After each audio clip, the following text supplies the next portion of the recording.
Russia launching an attack on Ukraine overnight. And that's one of the explosions seen around the country. The Ukrainian Border Service releasing this video, it says, shows Russian vehicles, including tanks, crossing the country's northern border. Vladimir Putin announced the invasion on Russian state television, says he does not want to occupy the country, but this is the largest use of military force in Europe since World War II so far. I want to go straight to our senior foreign correspondent, Ian Power in Kiev. Good morning, Ian.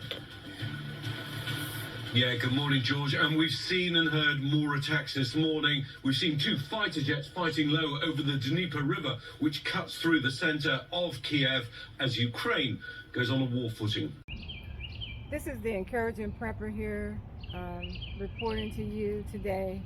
Not necessarily because I want to, but when I woke up this morning and saw that Russia had invaded Ukraine overnight, we went to bed one way, woke up another way.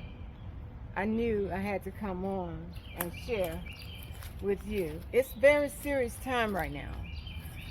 So if you are, you're about your way and doing your own thing and not really hearing and listening to God right now, you might want to slow down a little bit. You might want to drop to your knees right now and start praying. Because this time that we're living in is not a time where we can just have business as usual. I had some dreams over 2 years ago concerning the things that we were experiencing with Russia and the things that we're seeing with the tanker trucks and all of the things with the canisters and the ships, all of that. And I wanted to just share with you I have a dream journal. I've kept this journal for years and realized that God was dealing with me prophetically concerning the times and being a voice of the times. So today I'm going to share one of my dreams from 2020 and also from 2019. I had a dream that I was I'll just read it from my dream journal, that way I won't miss anything. It said, last night I dreamt there was a war with Russia. This was last year, November 2020. It was some sort of can involved, number 10 cans or something of that nature. I guess that has to do with the things that are out on the ship.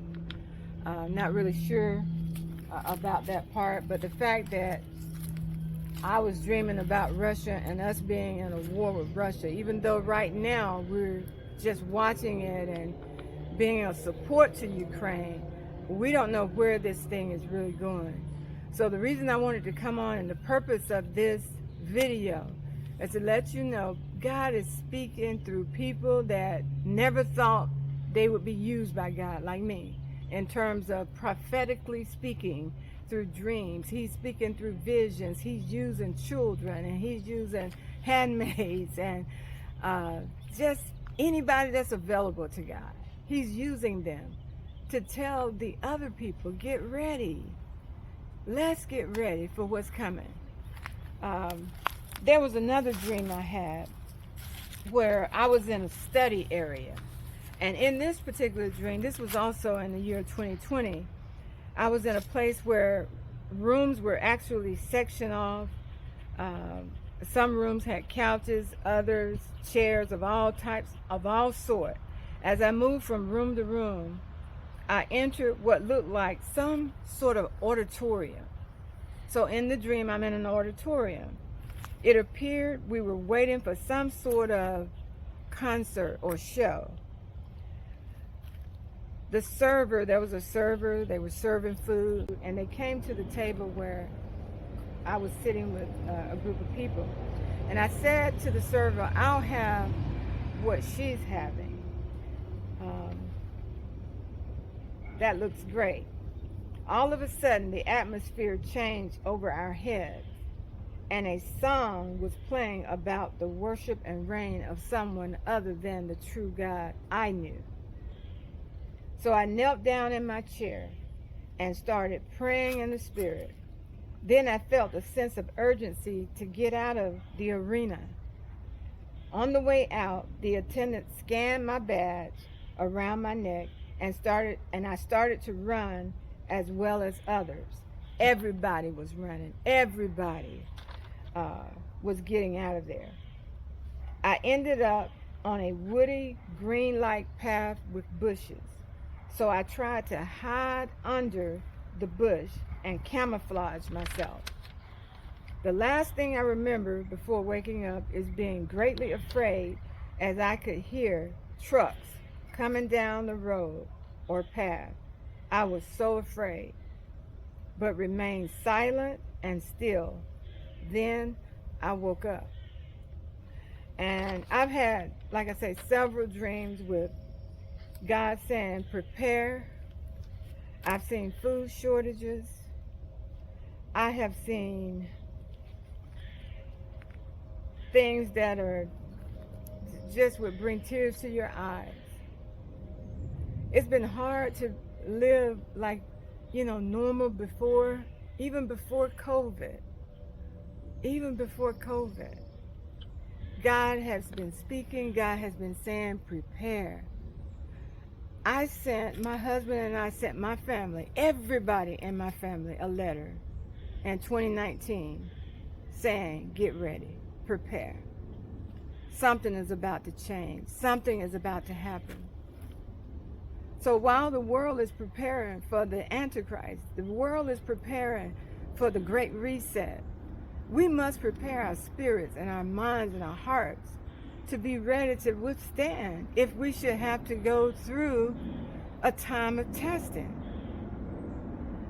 So I just wanted to come on and say, be encouraged. I know, this is not my normal video, but this is not a normal time either. So be encouraged. Prepare your family. Prepare your children. Stock up on your food. Get your medicines. This is a word from the Lord. This is not a word from Melissa, the encouraging prepper. This is an assignment. So please, I beg you, prepare yourself. Most of all, prepare your spirit. If you're watching this video and you do not know God, this is a great time to ask the Lord to come into your heart, to forgive you of your sins, to help you to live for Him, and really mean it. And He will do just that. This is not a time, I am not fear-mongering. I'm not saying, ooh, this is getting ready to happen and you're not going to make it. This is not that type of video. I'm not a person that will put out any type of fear-mongering. But when I hear God, I know truth. He said, my sheep hear my voice. I know them and they follow me. My sheep hear my voice. I know them and they follow me. And that is why I'm doing this video, to warn you to get ready. Oh, get ready. Get your beans, get your rice, get water, put things up. I would go as far as to say hide some things, because we're getting ready to go into a time that you have never even expected or even imagined. All right, I'm going to end the video right here, but I want you to know I love you, but most of all, I love God, and I want to be obedient to what He tells me to do. So I want you to have a blessed day. Pray for Ukraine. Pray for Russia. We have sisters and brothers in Christ in Ukraine and Russia. We can't think like the world. We can't say, well, we hope this or we hope that. We have to think like God. There are children that are innocent in this whole mess. So we got to think like God, and we got to pray for our sisters and brothers. We got to pray for those that are persecuted. We got to pray for the church. And we got to stay on our knees. Sisters, we got to cry out for our families. If you're the woman of the house, you got to know the state of your flock. In Proverbs, it talks about knowing the state of your flock. And in this day and time, know what's in your house. Know what you have. Know what you don't have. Know what gaps you have. if you need to get something, start praying about that so you can get those things that you need. All right, I love you guys, and I'll see you in the next one. Bye.